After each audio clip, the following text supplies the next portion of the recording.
ay ca mbokk yi di leen ziyaarewaat bu baax a baax di kontaan ci yéen am mbégte ak contentement bu mag ñëwaat teewal leen fii nga xamante ni mooy DV nag buñ fi ñëwee gis ngeen ki nga xamante ni moom lañ toogal muy sunu papa ji nga xamante ni ku ko xam ku nekk xam ne yàgg na ci dëkk bi ak di def ay xeetu baax waaye bala ma wax dara rek dama koy bàyyi mu nuyoog askan bi. vraiment ñu ngi leen di gërëm di leen sant ndax lii ngeen di def nii dafa bokk ci liy yeete parce que lépp luy wasaare ay xalaat ay xam-xam dafa bokk ci développement parce que boo xamul doo mën a développer dara man nag maa ngi tudd Alioune Moro Diallo responsable politique la fii ci Bambey bokk APR lu jiitu loolu tëbuma tëb rek politique dama yàgg yëngutu ci wàllu développement yàgg yëngutu ci wàllu jeunesse yàgg yëngutu ci wàllu sport culture perlé d'activité citoyenne loolu yëpp jëm ci doomu aadama politique ëmb loolu ñi gën a bëgg a yaatal moo tax ñi dugg ci politique mais duggewuñu ko tremplin duggewuñu ko pour am tur ndax bu doon tur la rek foo dem ci Sénégal président Moro la ñuy wax président boobu ci wàllu jeunesse moo tax mu kolewu ci sama tur. ñu jógee ci bis bu am solo muy tabaski ku ne xam na ne bëri na ay coono nan nga dundee tabaski bi ak est-ce que am nga ñoo xamante ni jàpp nga leen ci tabaski bi. tabaski bi dañuy sant yàlla bi ñu fi bàyyee ñu fekke ko waajal nañ ko ci jàmm def ko ci jàmm génn ci jàmm li ñu ci gën a neex nag moo di que ni li nga taseeg ma doxi woon ko ba ñu tase ci buntu kër gi dugg séendu moo di que ne demoon doxi wàllu mbokk wàllu kóllëre wàllu diggante jullit ak moroom ci wàllu àdduna it ci wàllu diine ji ngi gërëm suñu imam rakit ak kilifa diine yëpp yi doon julli di xutba ndax xutba yëpp bi ñu ko déggee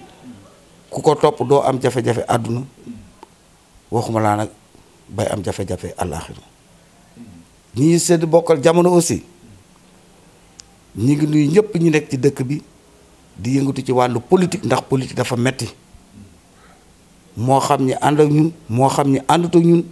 ndax bu fekkente ne politique buy def rek la ñu gëm même bu ñu bokkut ànd war nañoo massawante gërëmante ndax politique ngir sa askan dafa nekk lu diis di ndokkeel it suñu responsable départemental le coordinateur départemental de l'APR Mor Ngom bi nga xamante ni wax dëgg yàlla ameel nañ ko njukkal.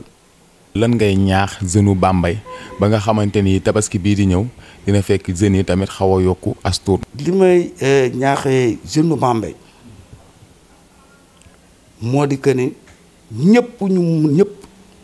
mënuñoo nekk bokk li ñuy wax grade papier mooy jàng génn gouvernement bi jox la bureau nga toog ñu naan la yaay kii tel fonctionnaire de première classe deuxième échelon wala principal classe exceptionnelle ñëpp mënuñoo bokkandoo nekk ay grade papier su boobaa sax dëkk bi du dox ndax dafa ci am ñoo xamante ni ay ingénieur la ñuy doon ay homme de terrain am ci ñoo xamante ni dañu koy jaar ci suuf jàng métier am seen métier taxawal ko di ci liggéey di ci tedd am ñoo xamante ni dañuy dem ci commerce am ñoo xam ne dañuy dem ci xeetu métier yëpp te loolu boo gisee état bi mi ngi ciy taxaw di ci liggéey ndax léegi institut yu bees yi mu créé yëpp pour ñu fay def formation professionnelle di fa jàngale ay métier ba ci bii nekk Thiès muy ISEP bu Thiès bari na ci réew mi borom atelier yi fi nekk aussi ak chef d'entreprise yi di jël xale yi di leen jàngal bari na état bi nag moom li ko war mooy dugal ci bopp ndaw ñi esprit d'entreprise moom lay jéem a def à travers DER boobu mu fi indi woon ñu bari dañoo jàpp ne xëy na jël xaalis sànni la mais dañu bëgg a wan ndaw ñi ne suñu amee esprit d'entreprise di entreprendre ñoom dañuy dem ba nekk ay chef d'entreprise dem ba nekk ay employeur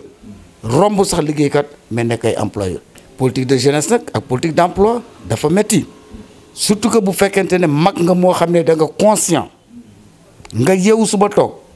mu wóor la ne am na jeune boo xam ne actuellement mi ngi ci 30 ans amul lu mu jënd sax mburu la matin mais soo fonkee doomu aadama seeram dara daw man moo tax à chaque fois qu'on me parle d'emploi catégorie jeunes yooyu laay gis ba parfois damay am benn naqar benn tiis moo tax boo ko seetloo daaw àndoon naa fi ak ay partenaires pour ñu taxawal ci dëkk bi tricycle yooyu ñu fi indi woon pour jeunes yi dawal Jakarta ñu gën a mën a améliorer loolu en utilisant des tricycles vitesse am demeewul noonu moo gën a stable moyen d'accident ëpp lu muy def ci nit donc ëpp revenu indi woon naa ko fi pour ñu taxawal ko ñu xool les différents acteurs de Bambey li ñuy jàppalante pour jàppale jeunes yi mais jusqu'à présent sotteegul mais dañuy ñaan yàlla ñun ci suñu wàlli bopp yàlla gën ñoo dooleel taxawuñ ci dëkk bi ba xalaat yi ñuy mébét ñi mën a taxaw ci ay institutions di ko doxal pour la jeunesse de Bambey donc maa ngi leen di ñaax ñi góorgóorlu xam ne ni ko Thione Seck waxee am sa soxla làmb sa poste faj ko jar naa liggéey ba dee loolu tey la gën a valable te nag jeune Bambey yu yaa fa suñ je me rappelle au temps de Sénéra dañ daan dem di temporaire tey Jakarta yi ñu ngi ci biir tey boo duggoo ci marché bi xale yaa ngi rente di def commerce boo demee ci atelier yi Bambey yi entreprise yi fi nekk nga xam ne war nañ leen a jàppale entrepreneur yooyu ñu ngi yor ay xale di leen former donc li war daal mooy Bambey il faut que ñuy def benn ndëpp boo xamante ne ni ñun ñëpp dañuy boole suñuy xam-xam ak suñuy xalaat ak suñuy doole xool naka la ñuy jàppale jeunes yi Bambey. bu dee ci côté ñi nga xamante ni ñoom la yàlla tegatum ci boppu dëkk bi maanaam lu mel ni ci maire ak ñeneen ñi nga xam ñi ngi fi yilif dëkk bi ban kàddu nga leen di ñaaxe ñoom tamit. Vraiment loolu danaa ci sawar a wax trop parce que l'actuel maire de Bambey en la personne de Gana Mbaye excusez-moi Gana Mbaye dëkk fii ci sama koñ nekk un jeune frère ci wàllu mouvement associatif ñi seqoon fi lu nekk au plan football demoon na fi sax ba nekk fi entraîneur u penc au plan culturel demoon na fi ba yore la troupe théâtrale de l'ASC Penc ci wàllu àdduna aussi mu nekk un éducateur donc j'estime que y avait tous les prérequis en tout cas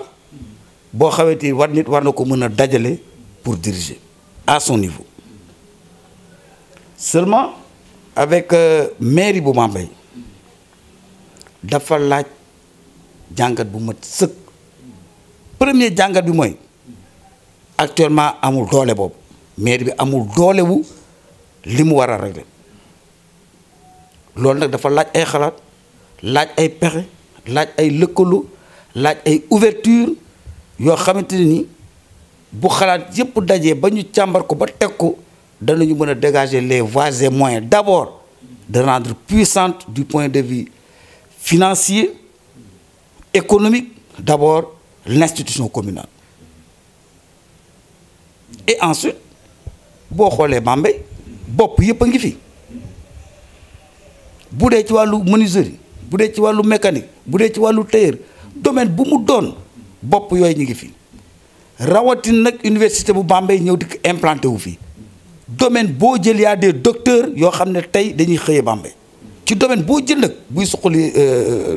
réew ak dëkk kon tey li mooy li ma lay wax rek il suffit que nit dajale ñëpp ñi ñu war a dajale ñi xalaat xel yi y a des voies et moyens vraiment pour développer la commune de Bambey te Bambey ci boppam boo koy xool axe central la boo xamante ni dafa lëkkale tey jii nii mën naa wax 3 à 4 pays ndax tey bu fekkente ne tey da nga jógee Guinée Bissau da nga jógee Guinée Bissau dugg muy réew nga dugg Casamance jaar ko Kaolack jaar par la route bi ñëw Fatick jóge Kaolack jóge route bi jóge Fatick jaar fii ci biir ci digg Bambey continuer génn Baba Garage Sénégal di beneen réew Gambie di réew génn Ngaye Mexe dugg Saint-Louis dem Mauritanie muy 4 pays yoo xamante ni am na benn route boo xamante ni actuellement vraiment ñu ngi ci voie bu normal yaa ngi dégg muy 4 pays yoo xamante ni route boobu traversé na ko Bambey nekk au centre donc Bambey tey war na mën a nekk benn carrefour boo xamante ni suñu ko développé dans les domaines dans plusieurs domaines vraiment dana jouer un rôle économique important tey bu fekkonte ne ci périphérie Bambey yi am na ay entrepôt yoo xamante ni lépp li ñu war a soxla ci commerce entrepôt yooyu def nañ ko fa teg ko ñuy ravitailler est ouest nord sud ci li féete Bambey ak la y compris la commune de Bambey am na yoo xam ne sax du jaar demati ba Dakar wala demati ba Touba et ensuite même au plan touristique am na loo xam ne lu bari war nañ ko mën a développer fii ci Bambey il y a le centre artisanal qui est là il y a le tourisme religieux ak l'institut bi nekk fii ci biti il y a Ndem qui est là Touba boo yoxoo ñu dégg la c'est que Bambey suñu toogoon waxtaan ci bari na ay domaines yoo xamante ni suñu ko càmbaree rek def ci li ci war dana dëkk bi dana soxaliku ba nga ne macha allah donc damay lancer un appel à tous les politiciens de Bambey yi nga xam ne suqali Bambey moo leen ñor ñi bëggante soppante jàppante àndandoo te xam ne àndandoo du tere kenn ku ci nekk xam ñu xam lan mooy ci sa cër su fekkee Bambey rek moo ñu ñor même ay nit danañu noonoo bañ a déggoo bañante di reyante ci seen biir te war a mën a ànd ngir rek uniquement réaliser un objectif très noble surtout nag un objectif bu concerner le développement d'une ville le développement d'une cité l'épanouissement de ses semblables ça c'est important et c'est fondamental dama ne ñun ñi gëm Bambey nañ leen booloo ngir defar dëkk bi amuñu dul Bambey comme ni ñeneen amee feneen di ko defaree noonu. temps yi dañoo gis ne Bambey xaw na bëri tuuti coowal suuf ak dëkk yeneen yi nu wër keroog daje nañ ci stade bi gis nañ kilifa yu bëri ñu nekkoon fa mais gisuñu fa woon Aline Moreau Diallo. coowal suuf boobu mënuma ca woon a dem mënuma ko woon a fekke d'autant plus que ña ko initié invité wuñ ma ci te man maa nga Dakar lépp luñ ma yëgal ci dëkk bi départ naa ñëw di ko fekk si mais nag kuy def dara woo ne Moreau dañu am réunion bëgg nga fekk ko dañu am lii bëgg nga fekk ko wala sax nga envoyé ma message wala sax ñi def un communiqué au plan national xam nga ne ba xëy na ma dégg ko yooyu yëpp là su fekkoonte ne am na danaa ñëw parce que mënumaa dëkk Bambey commune Bambey am coowal suuf ma ciy rester insensible c'est pas possible su fekkente ne li may wax ne Bambey laa gëm ak waa Bambey loolu mënul nekk mais nag wax dëgg yàlla loo yëgul ah mënoo caa dem mais techniquement li may wax ci question bi mooy affaire découpage ay circonscription administrative ça relève de la compétence exclusive du chef de l'État du président de la République qui l'exerce par décret comme nekkuma nekk ci biir dossier bi mënuma cee avancer mais bu ma sañoon tey suuf yooyu ñu dagg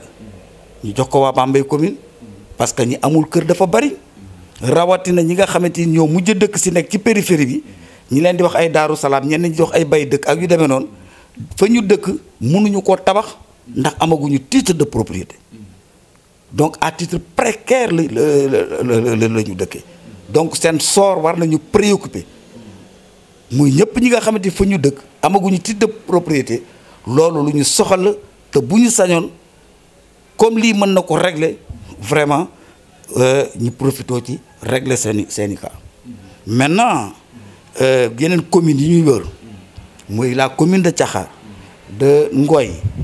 de Ndangalma de Ngogom di revendiquer problème mu suuf c'est légitime mais li ma leen di wax rek mooy leen Bambey pour mu noyyi il faut que communes yooyu xajal leen tuuti espace parce que dañu leen a ëmb te nañu jàpp ne nit ku dëkk Bambey commune ak nit ku dëkk commune Ndangalma Ngogom ñoom ñëpp boo ko xoolee ils sont du département de Bambey le département nous lie kon lii waruñu séparer. lan moo nekk ci kanamu tonton Moreau Diallo. ah très bien képp kuy politique da ngay am ay ambition ambition yi nag dara waralu ko nekk ci ay station yoo xamante ni xalaat yi nga yore pour le développement de la ville di nga mën a taxaw ci station yooyu pour mën a distiller xalaat boobu seq koog les identités remarquables de Bambey yi Bambey soxal pour ñu soxal suñu dëkk loolu mi ngi ci sama kanam waaw bu ma sañoon vraiment Bambey am une équipe municipale boo xamante ni véritablement day gën a taxaw ci problème yi Bambey. ndax élection yii di ñëw man nit mën naa njort ne tonton Moro Diallo dina samp ndëndam. waaw ñu bari dañuy làqtu mais li am solo mooy li ma la wax léegi rek képp kuy politique da ngay am ay ambition yoo xamante ni pour dem ci kanam la ambition yoo xamante ni pour taxaw nekk ci ay position yoo xamante ni sa baat dana mën a compter comme da nga jàpp ne yow defar dëkk bi rek moo la soxal loolu mooy suñu ambition dafa am loo xamante ni nag par respect à la population de Bambey aujourd'hui nii di ko génne fii nii sax du jër parce que bu fekkente ne da nga bëgg ñëpp wala ñi ëpp parce que ñëpp mënuñu àndandoo benn ak ñi ëpp prendre conscience ci yow li nga bëgg ba nga xamante di ngeen ko mën a ànd defar ko dafa am nooy doxe te kenn mënul dara mbooloo rek moo man day ñaan yàlla nag am mbooloo moo xamante ni li ñu soxal moo leen soxal te li ñu soxal du dara avancé dëkk. kon mën nañoo jàpp ne tonton Moro Diallo day nekk candidat ci élection yi di ñëw. xam nga dama bokk ci benn entité nee naa la je suis un responsable politique au sein de l'APR ne serait-ce que par respect à cette entité mënuma lu dul wax la man li nga xam ne moo ma soxal pour dëkk bi avancer mais pour ci yenn yi dafa am lu muy laaj. tonton Moro Diallo lan moo nekk sa kàddu gu mujj. li nekk sama kàddu bu mujj mooy d'abord yéen waa télévision Bambey Média dama leen di gërëm di leen di sant parce que ay xalaat ku ko am rek tig ko ci nekk xalaat ba doo am njariñ te yéenay wasaare xalaat te bu ngeen wasaaree sama xalaat nit dana ca gis njariñ bu ngeen wasaaree xalaatu keneen mën naa caa gis njariñ donc yéen da ngeen di fexe lëkkale xalaat yi pour que képp ku muus jéem a def synthèse xalaat yooyu yëpp mu nekk njariñ de béton boo xamante ni vraiment bu ko doxee dana baax ci dëkk kon d'abord damay di gërëm di leen di sant yéen waa télévision Bambey Média di leen ñaanal ne initiative yi ngeen jël yàlla na ngeen dem bay gérer ay télévision yu mag a mag a mag a mag gërëm nag jullit yëpp di gërëm politiciens yëpp rawatina nag samay militants yi nga xamante ni wax dëgg yàlla dañu fidèle nekkaguma directeur nekkaguma ministre nekkaguma maire nekkaguma dara dañu ànd bokk gëm-gëm bokk pas-pas gëm ko di ko doxal ñi ànd ak seen ngor di ko sàmm kon sama militant yëpp maa ngi leen di gërëm leen di sant